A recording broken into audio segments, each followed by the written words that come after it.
And that's after we welcome back that Irishman who believes that the whole of life is just a game and takes a distinctly irreverent view of it. Dave Allen.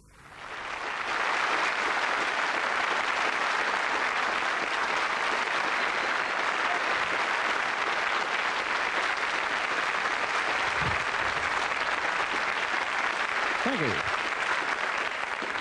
Thank you very much indeed. Thank you. Good evening and welcome to the show. As you can see, the show has no music, no titles, no actors, no costumes, no sketches. Let's be honest, it's cheap. As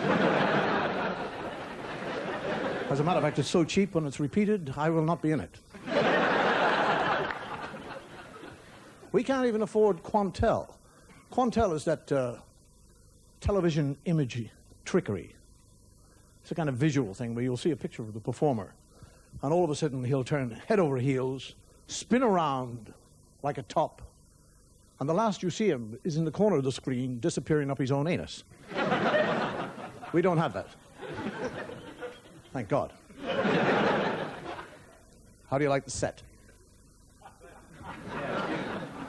All it needs is a couple of wardens, a priest, and a governor.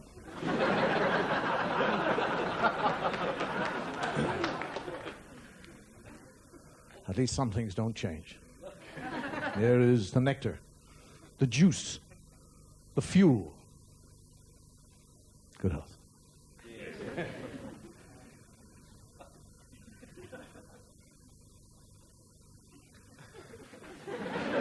I said I'd like to sample a drink, not drink a sample. This is what we would call a new series. And in doing a new series, there actually is a tremendous amount of work that goes into the whole project. There are negotiations, meetings, discussions on concept or what sort of pattern the show will take. And then eventually, when that's all agreed, there are meetings with directors and writers, special effects, lighting, wardrobe, the whole issue. This involves a tremendous amount of people. So eventually the show is actually recorded and then eventually transmitted so that you, the viewer at home, can sit there, look at it, think to yourself, a load of horse shit, and turn it off. And then we would call, on the other hand, in this age of modern technology, you don't even have to watch it. What you can do is watch something else and record it, and then watch the recording, and then sit there and think, what a load of horse shit, and turn it off. I've been asked what have I been doing for the last 4 years? I haven't been on television for 4 years. People say, what have I been doing? I actually retired. I still am retired.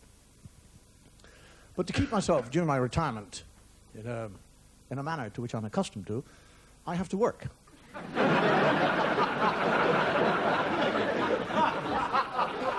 It's a kind of Irish retirement. People say, what have I been doing over the last 4 years? Well, according to statisticians, over the last 4 years, as an average person, I sleep an average of 8 hours every night. Now, 8 hours over a period of 4 years, that's 16 months.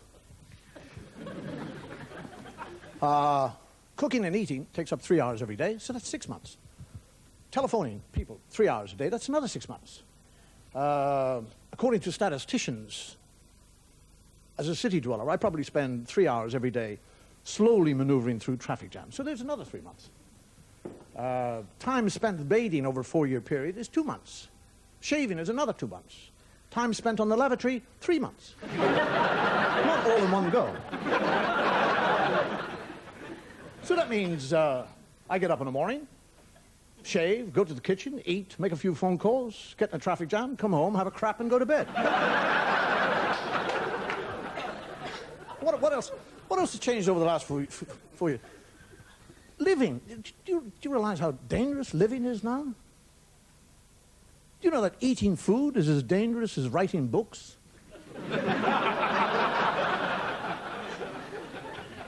Poor old Salman Rushdie. Geez, if I was a Muslim, I'd have been dead years ago.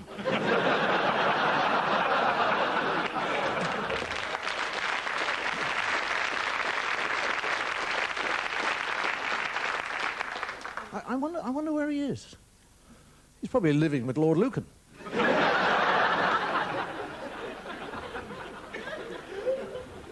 Going back to that kind of food issue, there was an expression years ago which said, which came first, the chicken or the egg? Now we say, which came first, the salmonella chicken or the salmonella egg? And it seems to have affected the whole food supply. Everything's affected. Meat, fish, cheese, fruit, pate, yogurt. The only way to have a healthy life is not to eat. Starve to death.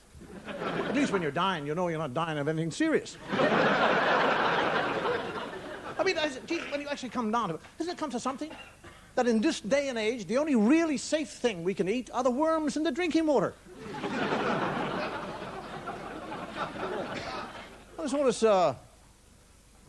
this green awareness. Everybody's become much more aware. Even that high priestess of what we would call the marketplace, Mrs. Thatcher, has now joined the green bandwagon. She's hectoring us on how we can do things to improve our environment. Come on, for Christ's sake. That's rather like Joan Collins becoming a nun. And telling us all to take vows of chastity. It's very praiseworthy, but a bit late. Do you know the main cause, one of the main causes of what we would call the greenhouse effect that we're all going through? The loss of trees. And what causes the loss of trees? Babies. Babies.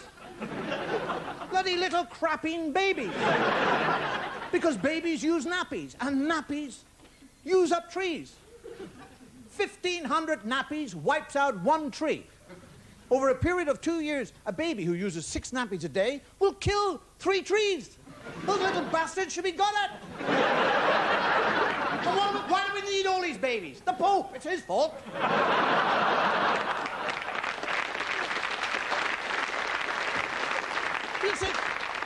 He's a celibate old Pole, right? And he tells billions of people throughout the world about the sex life.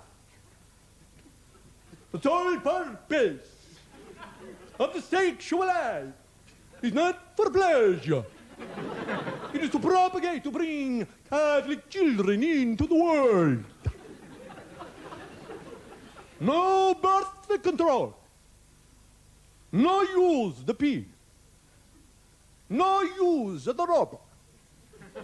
No use of the Dutch cat. I say to him, if you don't play the game, don't make the rules.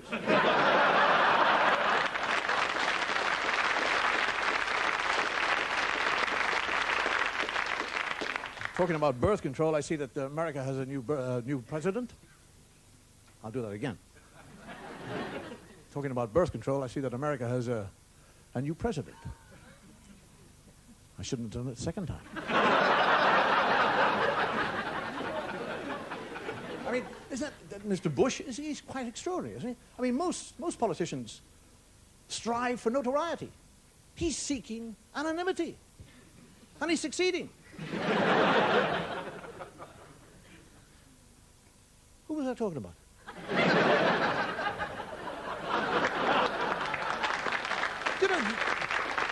Do you realize that if President Bush were to drown, and he was in the sea drowning, and his whole life were to flash before his very eyes, he wouldn't be in it? There are other things, there are confusing things. Despite a lot of criticism, I actually think that the Chancellor of the Exchequer is doing a good job.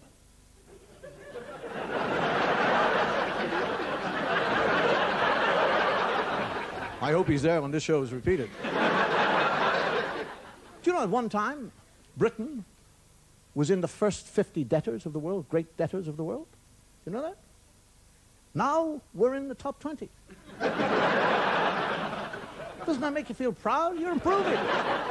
You're just behind Brazil and Argentina. Do you know how much we owe? We owe 170 billion pounds. At least we're not the only ones. America is the greatest debtor in the world. The most affluent nation in the world is the greatest debtor. They're the most affluent debtor. They owe billions. We all owe money. France owes money. Italy, Spain, Germany, Ireland, we're up to our arse in debt. The Far East, the Middle East, China, Australia, we all owe billions and billions and billions. Who in the name of Christ do we owe it to?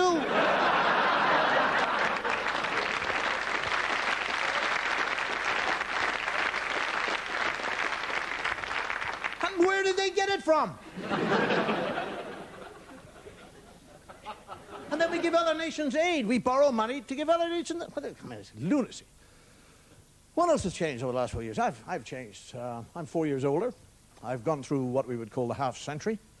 I don't actually. Some people do object to getting old. I don't. Not when you consider the alternative.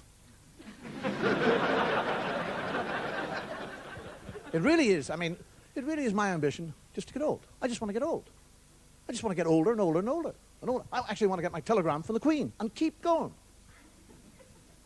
It's my ambition to be able to look back on my old age. And in this aging process, as we age, we all have a kind of a different, totally different attitude to what we would call life expectancy, the years in life expectancy. I mean, when you're in your teens, aging has got nothing to do with you. Aging has got to do with other people, old people. Old people get aged. And then when you're 20, you kind of think, if I live to be 40, I'll be happy. 40 to 20-year-old is ancient. Decay. Christ, I'd rather be dead than 40. And then when you're 30, you're thinking, geez, 40. Surely I'm entitled to live a few more years than 40. How about 55? Go on, how about 55? Give me 55. I'll be happy with 55. You get to 55, 75, 75! You get to 75, you think, shit, 76, please God, 76. Then when you're 83, it makes no difference because you've gone. You're into a second childhood thinking, when I grow up, I'm going to be an engine driver. And then there's all those arseholes. You ever come across those arseholes who say things like, I never want to be old. I don't want to grow old. They're always around kind of 30, 33 years of age. I never want to grow old. I never want to reach a situation where I'm totally helpless, incapable of taking care of myself, totally dependent on other people. I don't want to reach that stage. I'd kill myself first. Crap. Because by the time they get to that point, they're a bit gaga. They know they want to kill somebody, but they can't remember who it is.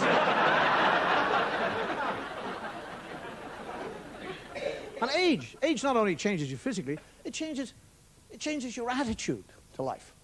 For example, now, around 1950, there was a movie made called Sunset Boulevard, you might remember. And it starred a lady called Gloria Swanson. And in it she played a 60-year-old lady who had been a star in the silent screen. And in it she picks up a destitute young writer and turns him into her playboy. And there's a scene in this movie where she seduces him into her bed. And she's 60-odd years of age, and she's lying there. Now, I'm in the cinema. I'm 17 years of age at the time. And she's lying there with a face plus a mask of makeup. She got eyelashes that look like caterpillars running across her face. She holds up her arms, and they wobble, all that loose flesh. Her mouth is like a bloody big great slash across, and she lies there and she goes, kiss me. I'm in the cinema going, when he kisses her, I'm going,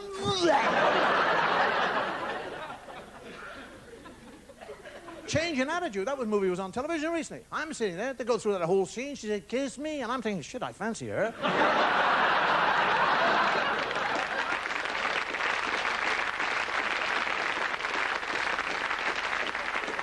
One of the things, as a increasingly, I'm a member of the older generation, is that we envy the young. I don't envy the young, their youth, or the future. What I envy in the young, it's their energy. I mean, we older generation, we try to conserve our energy. They waste it. I walk up the stairs, people go,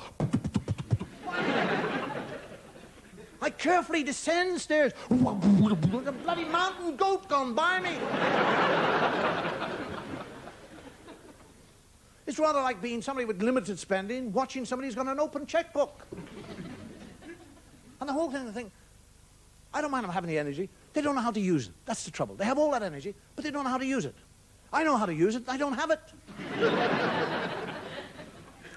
They have this extraordinary ability to burn the candle at both ends. Have the capability of staying up all night. Not to mention the sexual prowess, which is the same thing, I suppose. The powers of recuperation. I mean, when you get old, you begin to notice the powers of recuperation are enormous. I mean, I go out in the booze. It takes me 3 or 4 days to get over it now.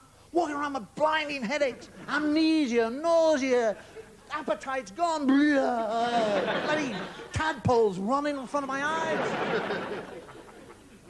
The young, totally different. They'll hammer 14 pints into themselves. Whack, in one go. Spend 3 hours in a discotheque, jumping up and down. Another hour trying to tell this female that the man that's standing in front of her, this hulk with pimples, pissed out of his mind, is Adonis. They'll get home, they'll spend an hour and a half with their head in the bowl, vomiting.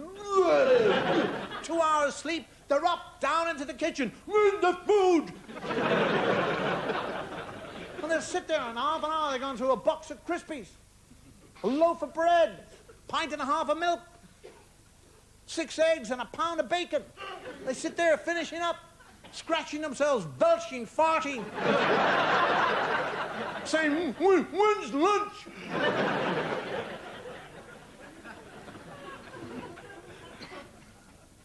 Not only in the aging process, interesting process, not only psychologically what actually happens as we age, we ourselves age, we tend to protect ourselves from the aging process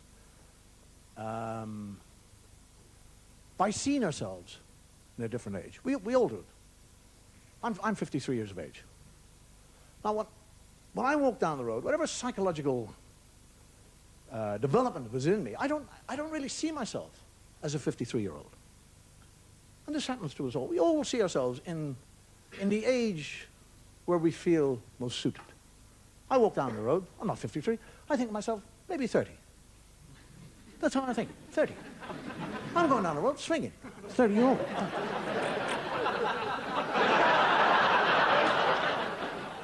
That's how I see myself. And then I see myself reflected in the shop window. And there's a moment of recognition, and I think, who's that old bastard over there? And one of the surest telltale signs of aging is your skin. Your skin losing what is called the elasticity of the skin, the stretch. When you're young, you have a tight-fitting skin. As you get older, it gets looser.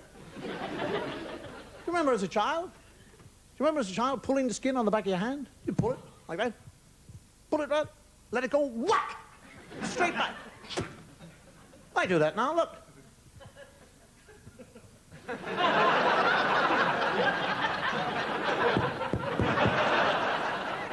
8 bloody seconds. It's happening all over the body. It's like some great gravitational pull is on me. Everything's beginning to sag, everything. And the eyes sag, the jowls, the boobs, the belly, the bum, bloody kneecaps. It's all drooping. It's happening to us all. What is actually happening is your skin is losing its elasticity. That's what's actually happening. And people try to fight this. You can't fight it. People try to fight it by what we would call cosmetic surgery, where they kind of cut, pull, and then they tuck and stitch. That's what it's all about. Just keep on pulling. Pull. Tight, tighter and tighter and tighter. Please move.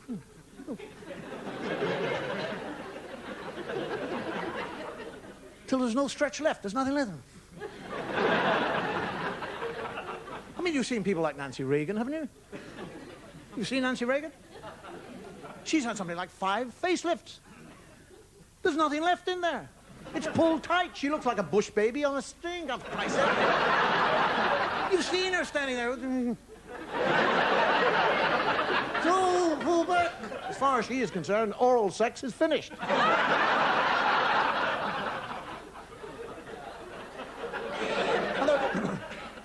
There are, there are other things in the aging process. Skin actually is quite an interesting subject. Do you know that we all shed skin? Do you know that? Do You know that we shed skin? Each and every one of us, every man, woman, and child in the world shed skin. Over an hour, each and every one of us shed something like 10,000 minute scales of skin. Over a 3-day period, we shed one total layer of skin. This is fact. This is not makeup. This is fact. Do you know that something like 90% of the dust in the world is made up from dead human skin? How do you feel about that? You think you're dusting your house. You're not. You're just moving your grandmother around.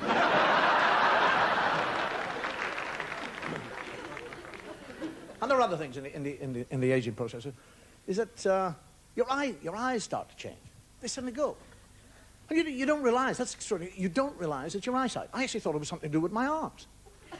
I mean, I pick up a book, and I go...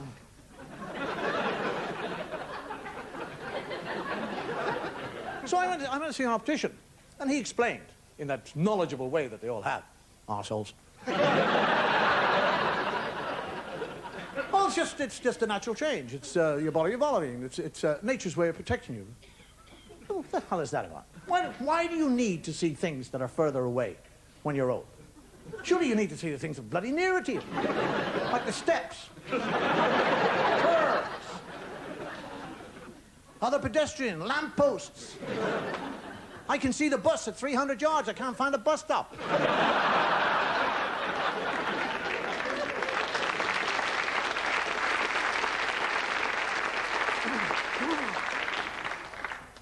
Actually, I think that the aging process would be much more interesting. Instead of being born young and growing old, wouldn't it be better to grow old and become young? Wouldn't that be better? Then you'd know how to deal with your youth when you got there. You'd have all the energy to do all the right things. You wouldn't lose hair on the way back, you'd grow hair. Your teeth would come back, your eyesight, all those wrinkles would disappear, and you'd finish up being breastfed. Jesus, what a wonderful life.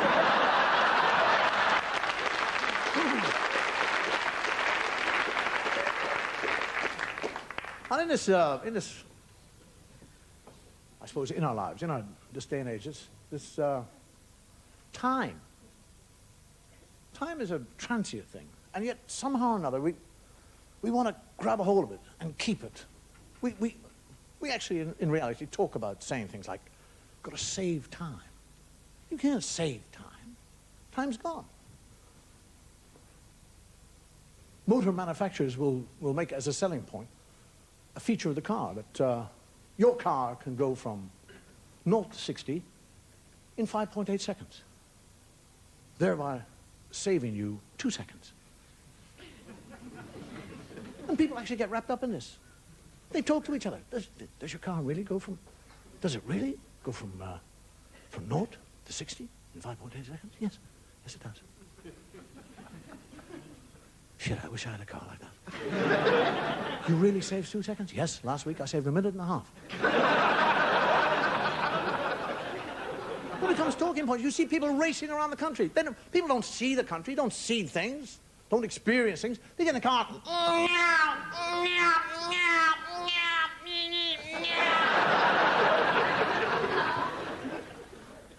People come down from Glasgow. I did it in 4.5 hours. From Glasgow to London, 4.5 hours. Did you really? Yeah. How long does it normally take you? 7 hours. You saved 2.5 hours. What did you do with the time you saved? I bought the arse off people talking about it.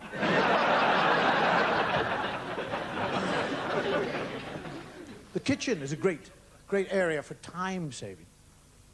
All those time saving devices, like electric carvers. I mean, what the crap? An electric carver. By the time you get the meat out of the oven and get this thing out of the drawer and plug it in, the bloody meat's freezing. And you can't cut nicely, you can't slice, you can't carve. Want a leg? Goes through the bone, totally.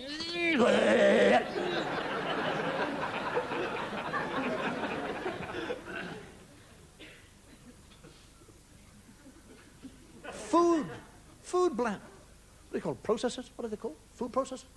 They chop everything up. Potatoes. Meat. Blenders, chocolate. You can whip your chocolate up in 3 seconds. Chocolate. Mayonnaise. It doesn't show you the time it takes to clean the bloody thing. I was in Hong Kong recently, and I'm walking by a shop, and I see a clock, a little watch, not a clock, watch. So the changing in the clock. And there's nothing there. There's no face. It's just a black face. There's nothing. There's no fingers, no nails, no numbers, nothing. And I said, well, what is it? He said, no, it's a talking clock. I said, what? It's a talking clock. It's a, tell you the time. I said, the clock tells you the time? He said, yes. You walk down the road, all you have to do is do that, and pressure of rust activate speaking for you. It saves you all the time of doing that. You don't have to do that. You walk down the road, and a little voice at the end of your wrist says, 4:42. 4:42 and 30 seconds. I mean, people get stuck in the watch. Watches are not watches anymore. Watches used to be something you told the time with. Now, they're a kind of advanced technological machine, a miracle of engineering. They're not just watches. They're calculators, computers. People talk about it, say, look at this, see this? Extraordinary watch. See, not only does it tell the time here in London, but you see this little dial over here to the left of the 12? That tells me the time in San Francisco. This one on the right here by the 2 tells me the time in Tokyo, and this one down here at the bottom tells me the time in Vancouver. Extraordinary, isn't it? Isn't that wonderful to be able to tell the time? Do you want to know what time it is in San Francisco? No. You don't want to know what time it is? I don't want to know what time it is in San Francisco. Yes, I would want to know. I'm in London. What the hell would I want to know what the time is in San Francisco? Oh, how about Tokyo? Piss off.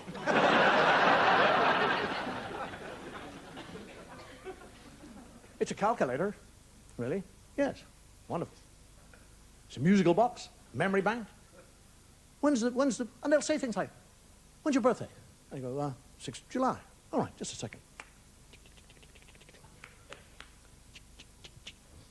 I'll wait. And suddenly, the calendar and the clock will go, 6th of July, and the little watch will go.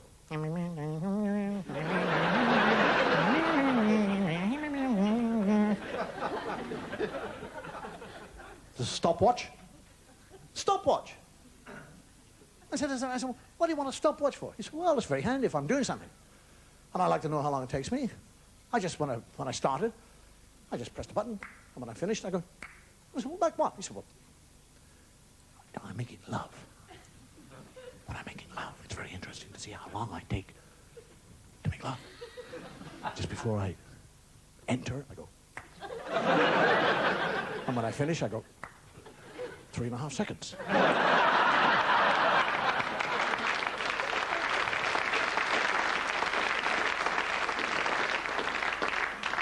There's a compass, you see? There's a compass there. Look, north, south, east, and west.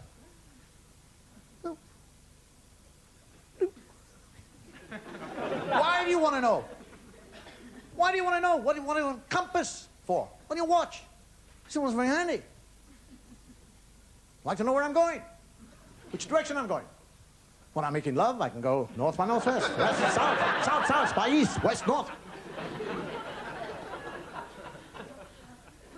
People actually say things like, shockproof.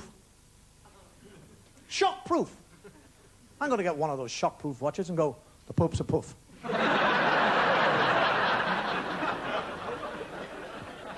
And they have things that work. They'll boast about a watch that can tell you the time at 50 fathoms. Who in the name of Christ is going to ask you what time it is at 50 fathoms? You're down there.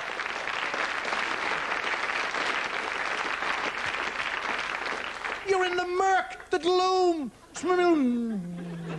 Somebody goes out of the murk.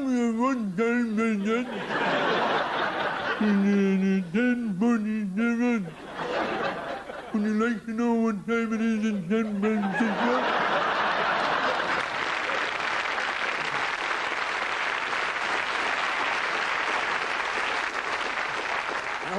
I mean, how we live by time, how we live by the watch, the clock. We're brought up to the clock. We're brought up to respect the clock, admire the clock, punctuality. We live a life to the clock. All right? You wait to the clock. You go to work to the clock. You clock in to the clock. You clock out to the clock. You come home to the clock. You eat to the clock. You drink to the clock. You go to bed to the clock. You get up to the clock. You go back to work to the clock. You do that for 40 years of your life. You retire. What they fucking give you? A clock.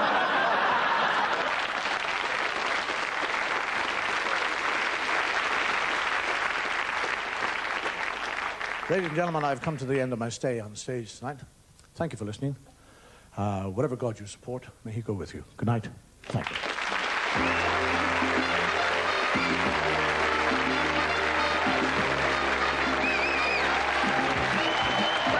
And there's more from Dave Allen at the same time next Saturday evening.